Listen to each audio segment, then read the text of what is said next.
Alô, comunidade das redes sociais. Mais uma vez aqui para tratarmos de mais um tema.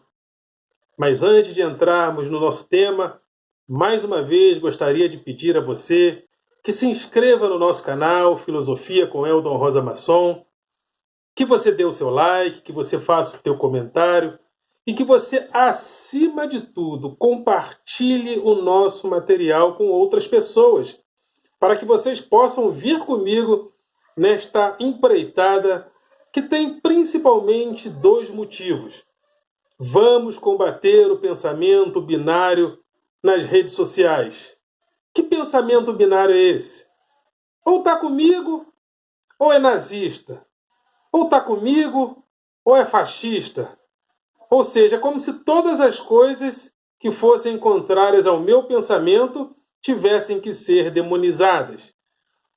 O sistema binário é um sistema da tecnologia digital, mas nós somos seres humanos. Nós não precisamos ser binários como é essa tecnologia. Então você pode também participar, principalmente por causa desses objetivos. E por falar, e também esse canal tem o objetivo de chamar os professores para o debate público. Professores, venham para o debate público, ainda que seja, a princípio, através das redes sociais, através de um canal de YouTube. E por falar nisso, gostaria de parabenizar o professor Rico Guimarães, lá em Volta Redonda, candidato a vereador. Não por isso, mas professor Rico Guimarães tem sido um batalhador também nesta empreitada de dar voz ao professor, dar voz aos profissionais da educação. Ele é um batalhador da educação que está se candidatando para combater junto à população para o bem da educação pública, sobretudo.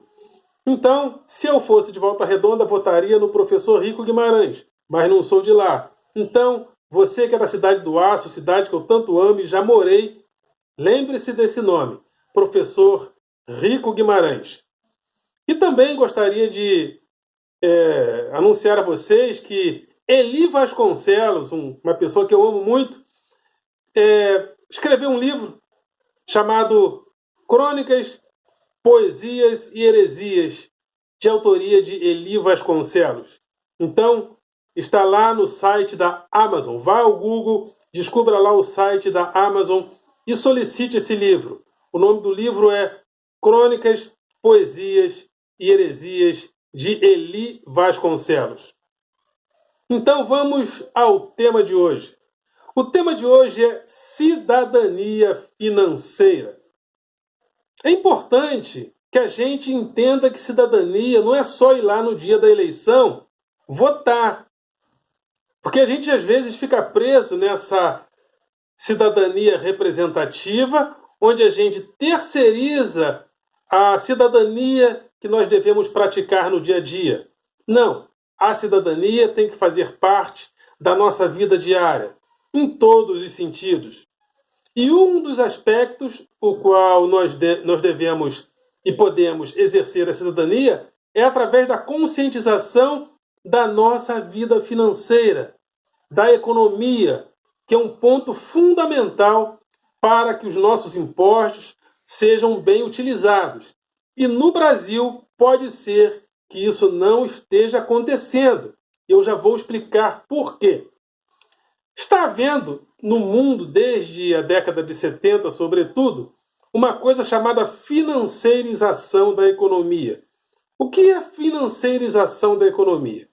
É quando as finanças, ou seja, o dinheiro, que é o referente universal da economia, ele é tido e valorado nele mesmo. Então, o presidente Nixon, presidente dos Estados Unidos, nesta época, ele retirou o dólar, que é a grande referência em moeda do mundo, e tirou o referente, o lastro em ouro que a moeda valia, e transformou o lastro da moeda nela mesma. Ou seja, a moeda era valorada através do valor do ouro. Aí o presidente Nixon trouxe este valor do lastro da moeda para ela mesma.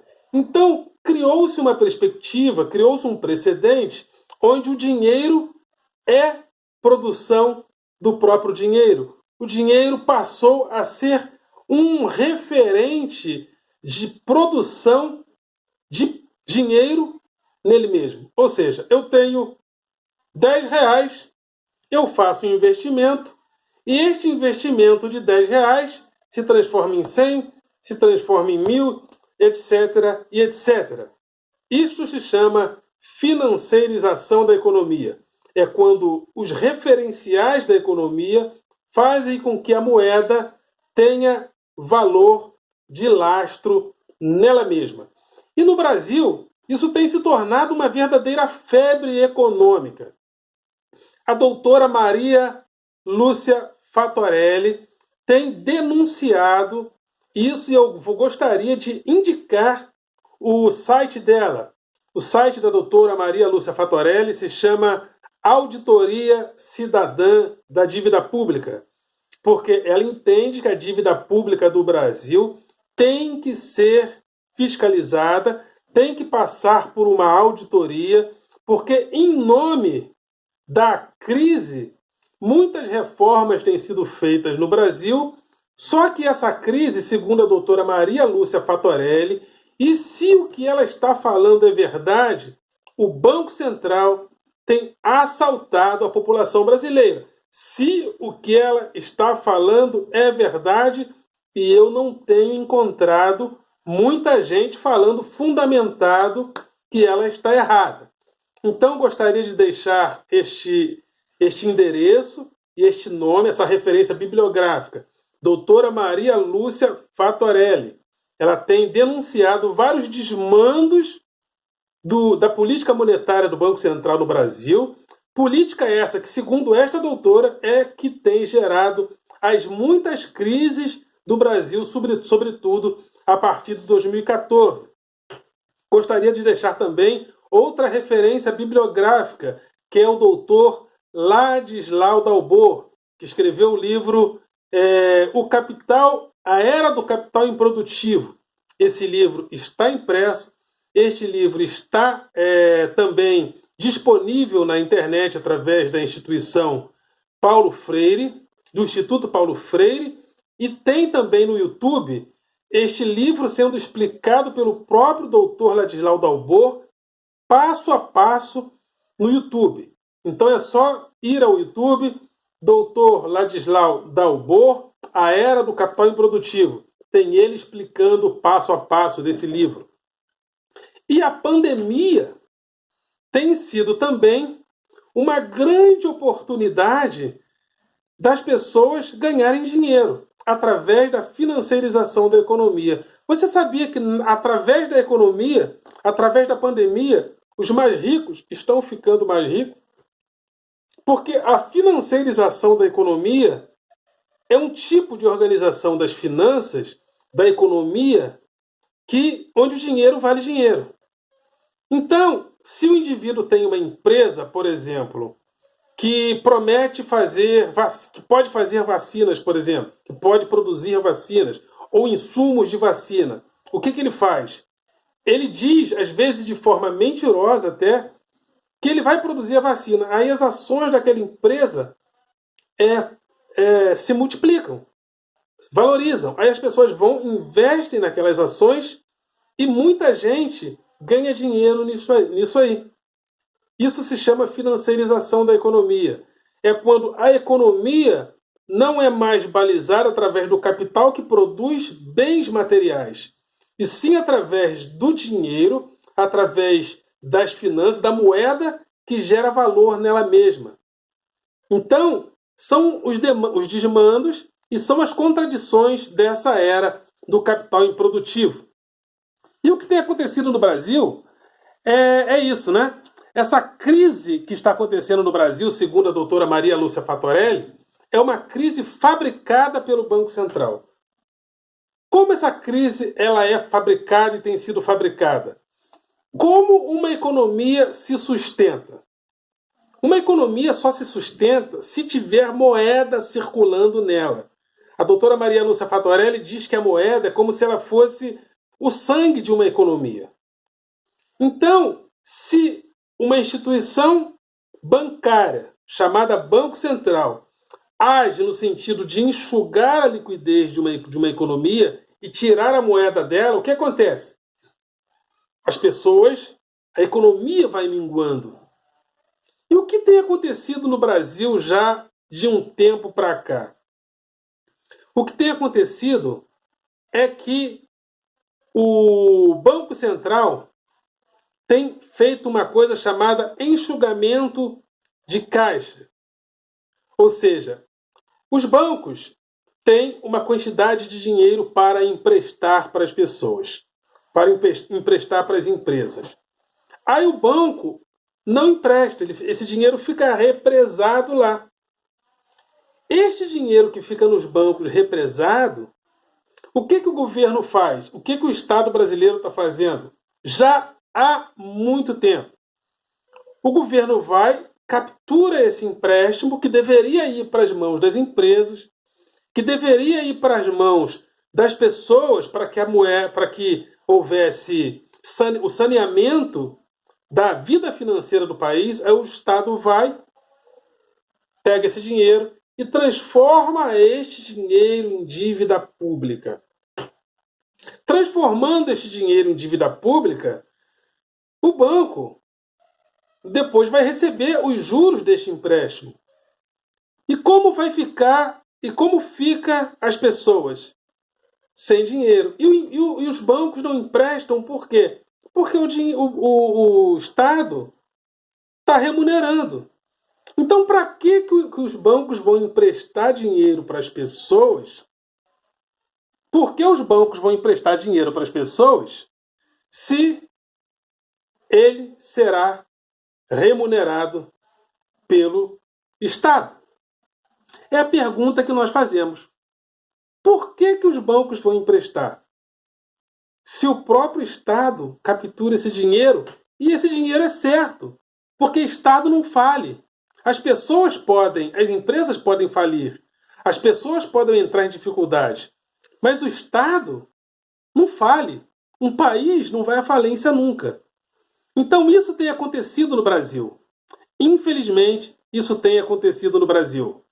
E outra coisa que está acontecendo agora é a chamada compra de moedas podres. Ou seja, o Banco Central, ou seja, os bancos, eles compram moedas podres.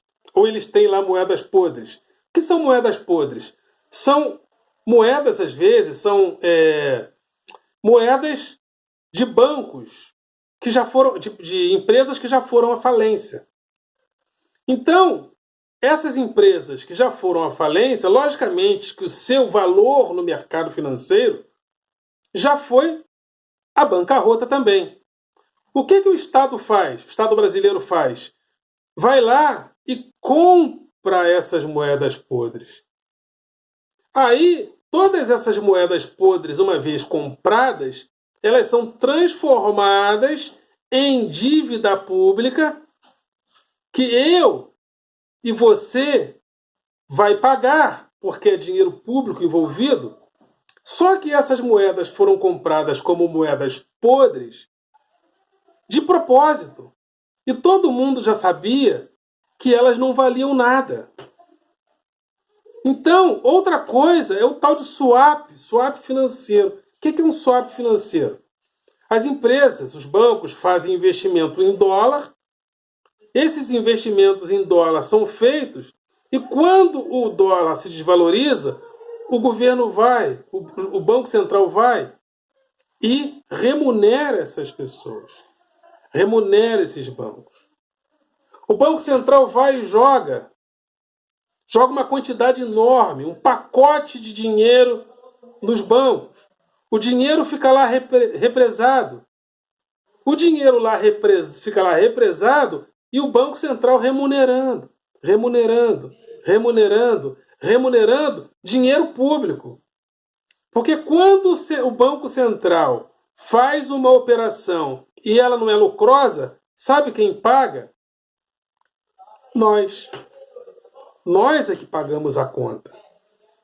Então, essas coisas precisam ser muito bem faladas e muito bem explicadas, porque esta semana estava em discussão no Senado a tal lei, tem até aqui anotada, PL 3877, onde o Banco Central fica obrigado a remunerar sobra de caixas. Por exemplo, vamos supor que em nome da crise os bancos não emprestem mais dinheiro a ninguém. Aliás, deixa eu dar um exemplo, mais ou menos um exemplo do que isso significa. Vamos supor que você tenha uma quitanda e a quitanda não está valendo nada, não está vendendo nada. Aí o governo, poxa, catadinha da dona dessa quitanda, dos donos dessa quitanda, né? Eles não estão vendendo nada, não estão vendendo cenoura, batata, alho, não estão vendendo nada. Aí o Estado vai lá, pega todo o material, todos os itens da quitanda e fica devendo a quitanda e nós vamos pagar com os nossos impostos. É exatamente isso. É mais ou menos, fazendo uma comparação, isso que é sobra de caixa. Só que remuneração de sobra de caixas. Então é mais ou menos isso. E agora, através da PL 3877, o Estado quer transformar esses valores em obrigação do Banco Central. O que você acha disso? Eu acho, com toda certeza, uma imoralidade.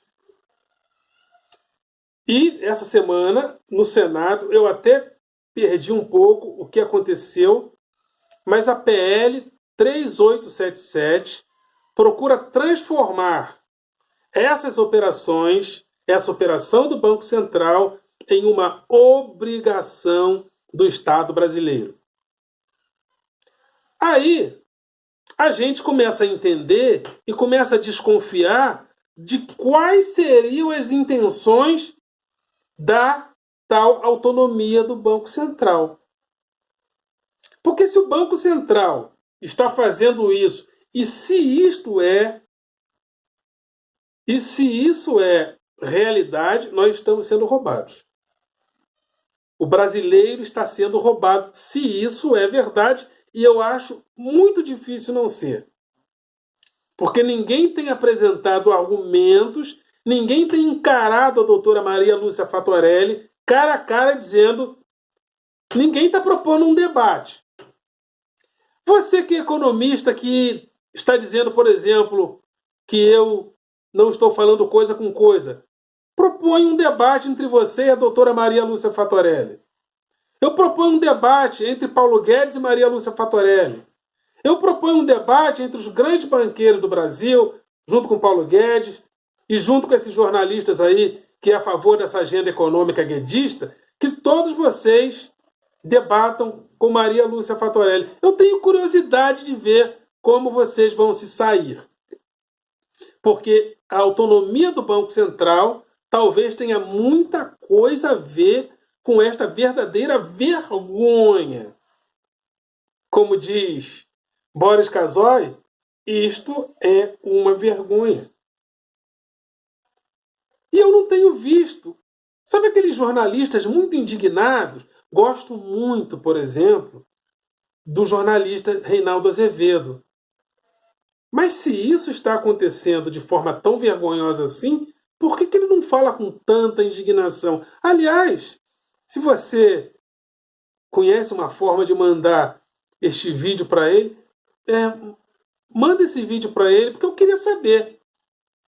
Marco Antônio Villas está sempre indignado com Bolsonaro, mas ninguém está indignado com o Banco Central? Ninguém está indignado com o Banco Central, que pode estar nos roubando através de uma política monetária que tem gerado crises? Porque, segundo a doutora Maria Lúcia Fattorelli, a crise do Brasil foi fabricada. Porque o Brasil não teve, desde 2014, quando a crise começou, o Brasil não teve quebradeira de bancos, o Brasil não teve quebra de safra, o Brasil não teve guerra, o Brasil não teve nenhum item gerador de crises. E o Brasil, e o Tesouro Nacional é superavitário há muito tempo. Faz muito tempo que o superávit, faz muito tempo que o Tesouro Nacional tem lá nos seus caixas cerca de 1 trilhão, de 1 a 4 trilhões. Doutora Maria Lúcia Fatorelli chegou a falar em 1 trilhão no Tesouro, 1 trilhão no Banco Central e 1 trilhão de reservas cambiais. Eu estou falando dessas coisas, não é a minha especialidade, mas eu acho que a função de um pensador e de um filósofo é também pesquisar sobre coisas, sobretudo da área que eu mais gosto de atuar, que é filosofia política. Então, eu estou colocando este pensamento em debate, porque se o que a doutora Maria Lúcia Fatorelli diz é verdade, o Banco Central, através de uma política monetária equivocada, está roubando a todos nós. Ok, galera? Vocês são do coração.